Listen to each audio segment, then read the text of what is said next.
Hello friends, welcome to flourish learning. शिक्षण आणि मानस समृद्ध होतो. चला तर मग आज आपण इयत्ता 10वी गणित भाग 1 मधील पाठ 4 अर्थनियोजन शिकूयात, समजून घेऊयात आणि समृद्ध होऊयात. तर आज आपण पाहणार आहोत सराव संच 4.2. त्यातील प्रश्न पहिला. चेतना स्टोर्सने 1 जुलै 2017 ते 31 जुलै 2017 या कालावधीत केलेल्या खरेदीवर 1,05,000 रुपये जीएसटी दिला व विक्री कर 1,22,500 रुपये जीएसटी गोळा केला. तर सदर कालावधीत चेतना स्टोर्सला भरावा लागणारा देय जीएसटी काढा. तर इथे पहा, चेतना स्टोर्सचा इनपुट टॅक्स ITC किती 1,05,000 रुपये आहे. चेतना स्टोर्सचा आउटपुट टॅक्स 1,22,500 रुपये आहे. म्हणून चेतना स्टोर्सचा देय जीएसटी बरोबर आउटपुट टॅक्स वजा ITC. म्हणजे आता इथे काय होईल तर 1,22,500 वजा 1,05,000. ही वजाबाकी जर आपण केली तर वजाबाकी आपल्याला किती मिळते तर 22,000 मिळते. म्हणून चेतना स्टोर्सचा 22,000 रुपये जीएसटी देय आहे. किती सोपं आणि सहजपणे उदाहरण पूर्ण आपलं झालेलं आहे. पहा, फक्त इथं आपण आउटपुट टॅक्स वजा ITC केलेलं आहे. फक्त ही वजाबाकी केलेली नाही, आलेली वजाबाकीच आपलं उत्तर आहे. यानंतर दुसरं उदाहरण आहे. नजमा या जीएसटी कायदा अंतर्गत नोंदणीकृत दुकानाच्या मालकीन आहेत. त्यांनी खरेदीवर एकूण जीएसटी 12,500 रुपये दिला होता व विक्री कर एकूण जीएसटी 14,750 रुपये गोळा केला आहे. तर त्यांना किती रुपये इनपुट टॅक्स क्रेडिट मिळेल व त्यांचा देय जीएसटी काढा. तर नजमा यांचा इनपुट टॅक्स 12,500 रुपये आणि आउटपुट टॅक्स 14,750 रुपये आहे. म्हणजेच इनपुट टॅक्स क्रेडिट ITC बरोबर किती आहे तर 12,500 रुपये आहे. आता नजमा यांचा देय जीएसटी बरोबर काय होईल तर आउटपुट टॅक्स वजा ITC. म्हणजे आता इथे काय होईल तर आउटपुट टॅक्स किती आहे त्यांचा तर 14,750 वजा ITC किती आहे तर 12,500. ही वजाबाकी होईल. तर ही वजाबाकी आपल्याला किती मिळते तर 2,250 इतकी मिळते. पहा, म्हणून नजमा यांना 12,500 रुपयेचे इनपुट टॅक्स क्रेडिट मिळेल आणि त्यांचा देय जीएसटी 2,250 रुपये असेल. यानंतर तिसरं उदाहरण. अमीर एंटरप्राइजने चॉकलेट सॉसच्या बाटल्या खरेदी करताना 3,800 रुपये जीएसटी भरला आणि त्या अकबरी ब्रदर्सला विकताना 4,100 रुपये जीएसटी गोळा केला. मयंक फूड कॉर्नरने अकबरी ब्रदर्सकडून त्या बाटल्या 4,500 रुपये जीएसटी देऊन विकत घेतल्या. तर प्रत्येक व्यवहारात देय जीएसटी काढा. त्यावरून प्रत्येकाला भरावा लागणारा केंद्राचा देय कर CGST व राज्याचा देय कर SGST काढा. येथे पहा, सुरुवातीला अमीर एंटरप्राइजकडून चॉकलेट सॉसच्या बाटल्या अकबरी ब्रदर्सकडे गेल्या आहेत आणि त्यानंतर अकबरी ब्रदर्सकडून मयंक फूड कॉर्नरने त्या घेतलेल्या आहेत. म्हणजे इथे आपल्याला एक साखळी पाहायला मिळते. पहा, तर पहिला व्यवहार अमीर एंटरप्राइज आणि अकबरी ब्रदर्स यांच्यातील आहे. Amir enterprise input tax credit ITC बरोबर किती आहे तर 3,800 रुपये आहे आणि यांचा गोळा केलेला टॅक्स बरोबर आउटपुट टॅक्स किती आहे तर 4,100 रुपये आहे. अमीर एंटरप्राइजची देय जीएसटी बरोबर काय होईल तर आउटपुट टॅक्स वजा ITC. म्हणजेच इथे काय होईल आता तर 4,100 वजा 3,800 ही वजाबाकी होईल. तर ही वजाबाकी आपल्याला किती मिळते तर 300 रुपये मिळते.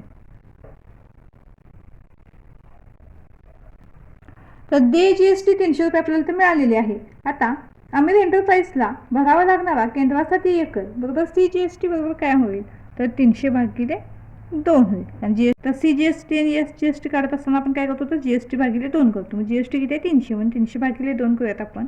हा भागाकार किती मिळतो आपल्याला तर 150 मिळतो. म्हणजे 150 रुपये. म्हणून त्यांना भरावा लागणारा राज्याचा देय कर बरोबर SGST बरोबर किती तर 150 रुपये. कारण CGST बरोबर SGST हे दोन्ही कर काय असतात तर समान असतात. म्हणून CGST त्याला आपला 150 रुपये आला आणि SGST सुद्धा किती आला तर 150 रुपये. तर इथे पहिला व्यवहार तुमच्या लक्षात आला का? पहिला व्यवहार अमीर एंटरप्राइज आणि अकबरी ब्रदर्स यांच्यातील आहे. त्यावरून आपण काय केलं तर देय GST, CGST आणि SGST इथं काढलेला आहे. दुसरा व्यवहार आहे तो अकबरी ब्रदर्स व मयंक फूड कॉर्नर यांच्यातील आहे. आता अकबरी ब्रदर्सचा इनपुट टॅक्स क्रेडिट ITC किती आहे तर 4,100 रुपये आहे आणि यांचा गोळा केलेला टॅक्स म्हणजेच आउटपुट टॅक्स किती आहे तर 4500 रुपये आहे. म्हणून अकबरी ब्रदर्सचा देय जीएसटी बरोबर काय होईल तर आउटपुट टॅक्स वजा ITC. तर आउटपुट टॅक्स किती आहे यांचा तर 4500 वजा ITC किती आहे तर 4100. तर ही वजाबाकी करूया. ती वजाबाकी किती मिळते तर 400 म्हणजे 400 रुपये. तर देय जीएसटी बरोबर 400 रुपये. अकबरी ब्रदर्सला भरावा लागणारा केंद्राचा देय कर CGST बरोबर काय होईल तर GST भागिले 2 म्हणजेच काय होईल 400 भागिले 2 म्हणजेच काय मिळेल आपल्याला तर 200 मिळेल. हा भागाकार म्हणजेच 200 रुपये. यावरून त्यांना भरावा लागणारा राज्याचा देय कर SGST बरोबर सुद्धा काय आहे 200 रुपये, कारण CGST आणि SGST समान असतात.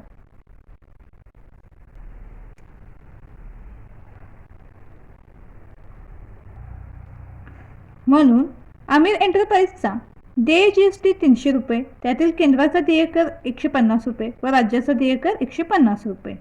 तसेच अकबरी ब्रदर्सचा देय GST 400 रुपये, त्यातील केंद्राचा देय कर 200 रुपये व राज्याचा देय कर 200 रुपये.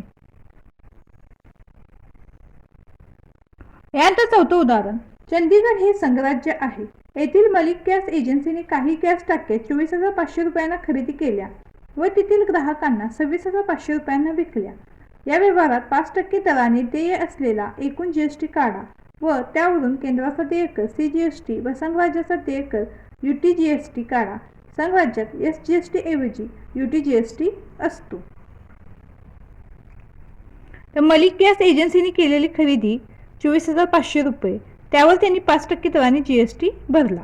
आता मलिक गॅस एजन्सीचा इनपुट टॅक्स ITC बरोबर इथे काय होईल तर 24,500 गुणिले काय होईल 5% दराने त्यांनी GST भरला म्हणून 5/100 होईल. 0 ना 0 निघून जातील.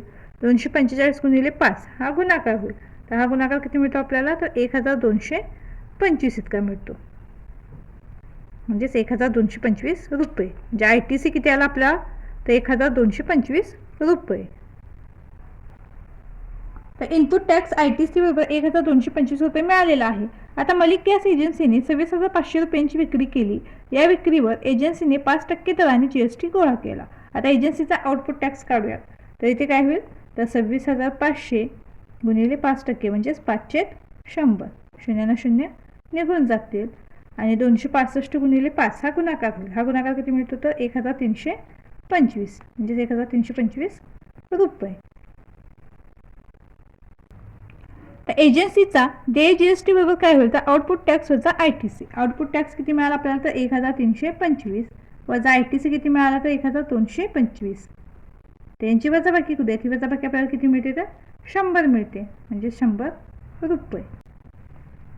तर एजन्सीचं देय GST किती मिळाला आपल्याला 100 रुपये. तर CGST बरोबर काय होईल तर GST भागिले 2 म्हणून काय होईल ते 100 भागिले 2. हा भागाकार किती मिळतो आपल्याला तर 50 मिळतो, म्हणजे 50 रुपये. म्हणून एजन्सीचा देय CGST बरोबर 50 रुपये. चंदीगड हे संघराज्य युनियन टेरिटरी असल्याने एजन्सीचा देय UTGST बरोबर काय मिळेल आपल्याला तर 50 रुपयेच मिळेल. म्हणून GST बरोबर 100, CGST बरोबर 50 आणि UTGST बरोबर 50. त्यानंतर 5वं उदाहरण आहे. मे ब्युटी प्रोडक्ट्सने 6,000 रुपयांवर 18% दराने GST देऊन सौंदर्य प्रसाधनांची खरेदी केली आणि एकाच ग्राहकास ती सर्व 10,000 रुपयांना विकली. तर या व्यवहारासाठीचे मे ब्युटी प्रॉडक्ट्सने तयार केलेल्या करबिचकात केंद्राची व राज्याची CGST व SGST देय असणारी वस्तू व सेवा कराची रक्कम किती दाखवली असेल ते काढा.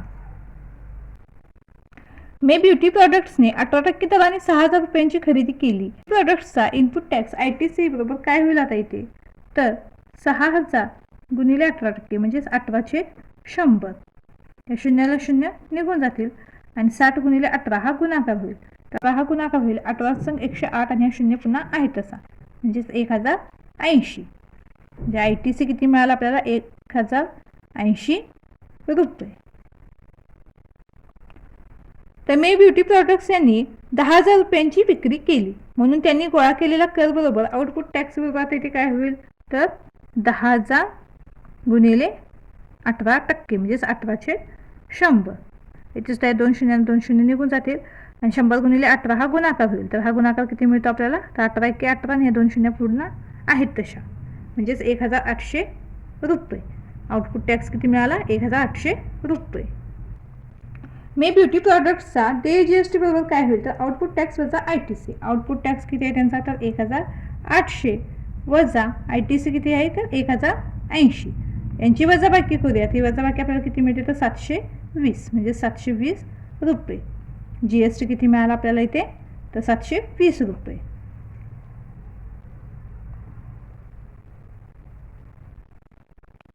मे ब्युटी प्रॉडक्ट्सचा देय CGST बरोबर SGST बरोबर काय? तर GST भागिले 2. म्हणजे आता इथे काय होईल? तर 720 भागिले 2 बरोबर काय मिळेल आपल्याला? 360 रुपये. म्हणून CGST बरोबर SGST बरोबर काय होईल? 360 रुपये. तर आपण दिलेल्या माहितीवरून कर बीजक इथं बनवून घेतलेला आहे. तर मे ब्युटी प्रोडक्ट्स खरेदी करताना, विक्री करताना आणि एकूण, त्यानंतर GST, CGST आणि SGST असा आपण त्या तक्ता बनवलेला आहे. तर ह्यावरून आपल्याला एकूण CGST आणि SGST किती मिळालं? तर 900 रुपये.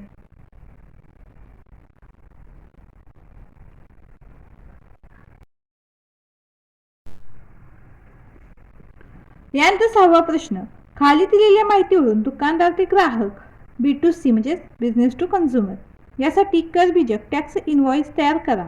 नाव, पत्ता, तारीख इत्यादी तुमच्या पसंतीनुसार घ्या. आता इथे काय म्हटलेलं आहे? तर नाव, पत्ता, तारीख आहे ते आपल्या पसंतीनुसार घ्यायचं आहे. म्हणजे तुम्ही तर कोणतंही नाव, कोणताही पत्ता आणि कोणतीही तारीख लिहू शकता. त्यानंतर पुरवठादार मे, इथे सुद्धा जे नाव आहे, जो पत्ता, राज्य आणि तारीख ही सुद्धा तुम्ही तुमच्या मनाने लिहायची आहे. त्यानंतर इनव्हॉइस क्रमांक, GST इन, त्यानंतर वस्तूचा तपशील, मोबाईल बॅटरीचा दर 200 रुपये, 1 नग, GSTचा दर 12% आणि HSN 8507. त्यानंतर हेडफोनचा दर 750 रुपये, 1 नग, GSTचा दर 18%, HSN 8518.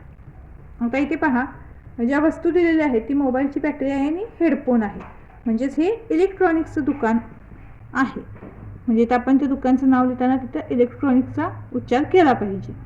दिलेल्या वस्तूंवरून समजलं पाहिजे की त्या दुकानाला आपण काय नाव दिलं पाहिजे ते.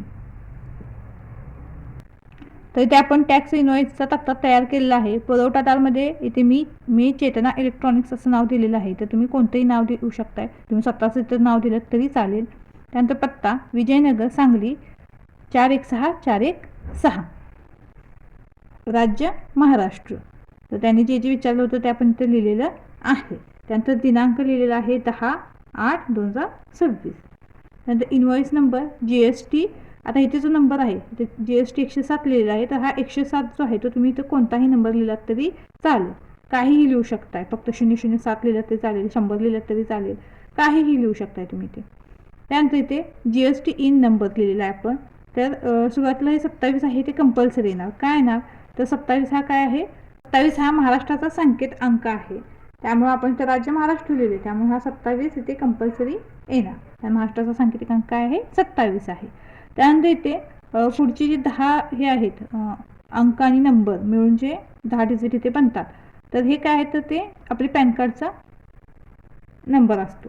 तर त्यामध्ये अक्षर आणि अंक असं मिळून आपण तो इथे नंबर लिहितो. तर इथे तुम्ही कोणतीही 5 अक्षरे लिहू शकताय. तर इथे पहा ABCDE अशी 5 अक्षरे लिहिलेली आहेत. त्यानंतर 5 6 7 8 असा नंबर दिलेला आहे. तर इथे कोणतीही अक्षरे आणि कोणतेही नंबर तुम्ही ते लिहू शकताय. त्यानंतर A पुन्हा इथे 2 लिहिलेलं आहे. 2 म्हणजे काय? तर ह्या नंबरवर किती व्यवसायाच्या नोंदी आहेत. तर ह्याच्यावर काय आहेत? 2 नोंदी आहेत, म्हणून आपण तर 2 दिले. तर तुम्ही 1 लिहू शकताय, 3 लिहू शकताय, कितीही लिहू शकताय. त्यानंतर Z हा सुद्धा कंपल्सरी इथं लिहावाच लागतो. आणि त्यानंतर पुढे 4. तर इथे हा एक डिजिट नंबर आहे. तर हा इथे सुद्धा तुम्ही कोणताही नंबर लिहिला तरी चालेल. शेवटी आपण त्याचे 4 लिहिलेले आहे, तिथे तुम्ही कोणताही नंबर लिहू शकता. फक्त इथे कंपल्सरी काय असणार या GST नंबरमध्ये? तर 27 एक कंपल्सरी असणार आणि हा Z एक कंपल्सरी असतो. त्यानंतर ही जी मधली जी अक्षर आणि नंबर आहेत ते तुमचे बदलू शकतात.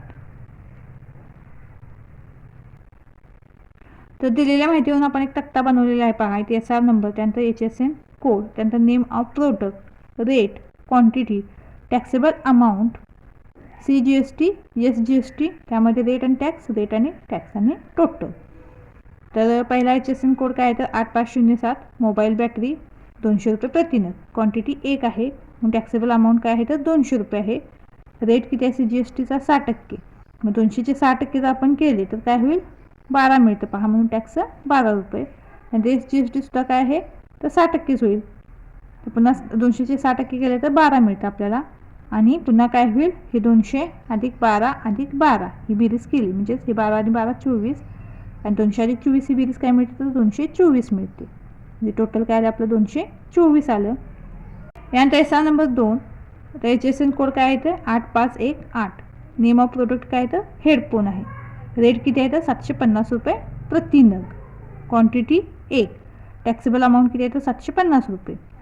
याचं CGST किती आहे तर 9% आहे आणि SGST सुद्धा 9%. मग 750चे जर 9% आपण केले तर 67.50 रुपये मिळतात आपल्याला. तर आपण दोन्ही ठिकाणी 67.50 रुपये ते लिहिलेलं आहे.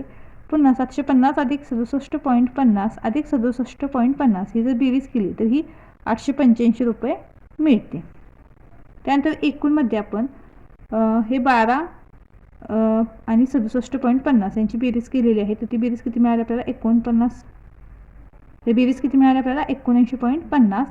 याची सुद्धा तीच बेरीज मिळाली आपल्याला 79.50 आणि 224 अधिक 885 याची एकूण बेरीज किती झाली तर 1109. तर CGST एकूण किती मिळाला 79.50, SGST काय मिळाला 79.50 आणि टोटल किती मिळाले आपल्याला अमाऊंट तर 1109 रुपये.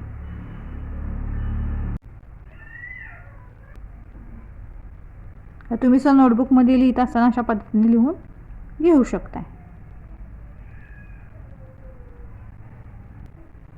यानंतर पुढील 7वा प्रश्न आहे, खाली दिलेल्या माहितीवरून एका व्यापाऱ्याचे दुसऱ्या व्यापाऱ्यासाठीचे B2B business to business tax invoice तयार करा. नाव, पत्ता, तारीख इत्यादी तुमच्या पसंतीनुसार घ्या. पुरवठादार, नाव, पत्ता, राज्य, GST इन, बिल क्रमांक व तारीख हे आपल्याला इथं लिहायचं आहे. त्यानंतर प्राप्तकर्ता, नाव, पत्ता, राज्य, GST इन, प्राप्तकर्त्याचं सुद्धा नाव, पत्ता, राज्य आणि GST इन आपल्याला इथं लिहायचं आहे. नंतर वस्तूंचा तपशील, पेन्सिल बॉक्स 100, HSN 3924, दर 20 रुपये, GST 12%. त्यानंतर दुसरा जिगसॉ पझल्स 50, HSN 9503, दर 100 रुपये आणि GST 12%. तर आपण आधी जसा तक्ता बनवला त्याच पद्धतीने हा सुद्धा तक्ता बनवणार आहोत. फक्त इथं काय आहे ते प्राप्तकर्ता, ते पहिल्या तक्त्यामध्ये आपण फक्त पुरवठादाराचं नाव, पत्ता, राज्य, GST लिहिलेलं होतं. आता इथे प्राप्तकर्त्याचं सुद्धा नाव, पत्ता, राज्य आपल्याला इथे लिहायचं आहे. बाकीचा बॉक्स आपला जो आहे तक्ता आहे तो आहे तसाच तयार होईल. तिथं आपण नाव, पत्ता, तारीख आपल्या पसंतीनुसार घेणार आहोत. इथे पहा आपण टॅक्स इनव्हॉइस असं लिहिलेलं आहे. त्यानंतर पुरवठादार, तिथं पुरवठादारमध्ये मी काय लिहिलं तर अमीर एंटरप्राइज लिहिलं. पत्ता 417/9 चिन्मय पार्क, कोल्हापूर 416212, राज्य महाराष्ट्र, बिल क्रमांक GST 110. इथे तुम्ही कोणताही नंबर लिहू शकताय. हा पत्तासुद्धा तुम्ही कोणताही लिहू शकताय. तुम्ही स्वतःचा पत्ता लिहिलात तरी चालेल, स्वतःचं नाव इथे दिलं तरी चालेल. त्यानंतर दिनांक 10/8/2026. त्यानंतर इथे GST इन नंबर, पुन्हा इथे 27 हा कंपल्सरी येईल कारण आपण महाराष्ट्रामध्ये राहतो म्हणून 27 लिहिलेलं आहे आपण. त्यानंतर कोणतीही अक्षर आणि कोणताही नंबर, ते तुम्ही काय लिहिलेलं आहे AABBC 8513. तुम्ही इथे कोणताही नंबर लिहू शकता तुम्हाला आवडेल तो. त्यानंतर C, इथे याच्यावर किती व्यवसायाची नोंद एकच आहे म्हणजे एकच लिहिलं आहे. इथे सुद्धा तुम्ही तुमच्या मनाने कोणताही नंबर टाकू शकताय. त्यानंतर Z कंपल्सरी आणि हा सुद्धा नंबर तुम्ही कोणताही लिहू शकता. इथे मी 2 लिहिलेला आहे. इथेपर्यंत लक्षात आलं तुमच्या? जर असा प्रश्न आला तर हे इतकं तर तुम्ही सहजपणे लिहू शकताय. पुरवठादारामध्ये तुम्ही तर स्वतःचं नाव लिहिलं तरी चालेल. त्यानंतर दिनांक तुम्ही त्या दिवशीची लिहिली तरी चालेल. त्यानंतर पत्ता तुम्ही स्वतःचा लिहिला तरी चालेल. राज्य तर महाराष्ट्र आहे. बिल क्रमांकामध्ये फक्त GST लिहायचं, पुढे कोणताही नंबर लिहू शकताय. GST इन नंबरमध्ये 27 तर कंपल्सरी आहे, पुढे कोणतेही अक्षरे कोणताही नंबर आणि पुन्हा हे Z एक कंपल्सरी आहे आणि कोणताही नंबर आपण लिहू शकतो. यानंतर प्राप्तकर्तामध्ये मी मयूर एंटरप्राइज लिहिलेलं आहे. त्यानंतर पत्ता पत्रकार नगर, 4थी गल्ली, कोल्हापूर 416213. राज्य महाराष्ट्र. आता इथे GST नंबर 27 कंपल्सरी आहे तसं CBDAB 1820G1Z3. आता GST नंबरसुद्धा कसा लिहायचा तुमच्या आतापर्यंत लक्षात आला असेल. 27 आपण आहे तसं कंपल्सरी लिहिलेलं आहे, झेड कंपल्सरी लिहिलेलं आहे. त्यानंतर कोणतीही नंबर, कोणतीही अक्षर. आय होप आता इथपर्यंत परफेक्ट तुम्हाला समजलं असेल.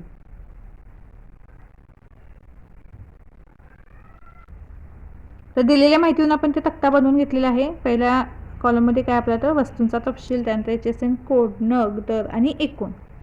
तर पेन्सिल बॉक्सचा HSN कोड काय तर 3924, नग 100, दर 20. त्यानंतर 100 गुणिले 20 हा गुणाकार होईल आणि तो गुणाकार किती मिळतो आपल्याला तर 2000. यानंतर जिगसॉ पझल्स 9503, नग किती आहेत 50, दर किती आहे 100. तर 50 गुणिले 100 हा गुणाकार होईल. हा गुणाकार किती मिळतो तर 5000. 2000 अधिक 5000 ही बेरीज किती मिळाली आपल्याला तर 7000. तर टॅक्सेबल व्हॅल्यूमध्ये आपण CGST SGST लिहिलेलं आहे. तर त्यांचा दर किती आहे तर 6% आहे. तर आपण काय केलं 7000 गुणिले 6% केलेलं आहे. त्यानंतर आपल्याला 420 मिळेल म्हणून आपण दोन्ही ठिकाणी 420 लिहिलेलं आहे. मग एकूण काय होईल आता या सर्वांची बेरीज 7000 अधिक 420 अधिक 420. तर ही एकूण बेरीज आपल्याला काय मिळते तर 7840 मिळते. आपला इथंपर्यंतचा तक्ता पूर्ण झालेला आहे. त्यानंतर आपण तर खाली काय लिहिलेलं आहे तर अमाऊंट इन वर्ड, म्हणजे जी अमाऊंट आहे ती अक्षरामध्ये लिहायची आहे. म्हणून आपण त्या अक्षरामध्ये लिहिलेली आहे रुपये 7840 मात्र. तर आपण अक्षरामध्ये लिहित असताना अशा पद्धतीने लिहितो. तर जिगसॉ पझल तुम्हाला हवी असेल तर त्याची लिंक जी आहे ती मी तुम्हाला डिस्क्रिप्शन बॉक्समध्ये देईन. तिथून जाऊन तुम्ही ती जिगसॉ पझल खरेदी करू शकताय. आणि आपला व्हिडिओ आवडला असल्यास चॅनलला लाईक, शेअर, सबस्क्राईब नक्की करा आणि हो कमेंटसुद्धा नक्की करा. धन्यवाद.